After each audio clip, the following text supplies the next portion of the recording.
স্বামী বিবেকানন্দকে শ্রীরামকৃষ্ণ আশীর্বাদ করে একবার বলেছিলেন, পারলে একটা বট গাছ হও, মানুষ ছায়া পাবে, পথিক এসে বসবে তোমার ছায়াতলে, যাবার সময় হয়তো একটা ডাল ভেঙেও নিয়ে যাবে। অনেক পাখি বাসা বাঁধবে, মলমূত্র ত্যাগ করে নোংরা করবে, কত লতা পরজীবীর মতো গজাবে তোমাকে ঘিরে। তবু কিছুই হবে না, কারণ বটগাছ বটগাছই। একটা ডাল ভাঙলে তার মহিমা কমে যায় না, পাখির মলমূত্রতেও কিছু যাবে না।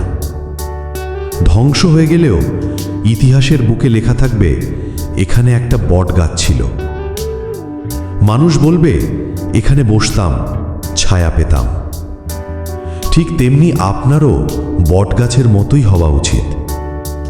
আপনার ভালো কর্ম যেন মানুষের জীবনকে প্রভাবিত করে, আপনার অনুপস্থিত যেন মানুষের আফসোসের কারণ হয়।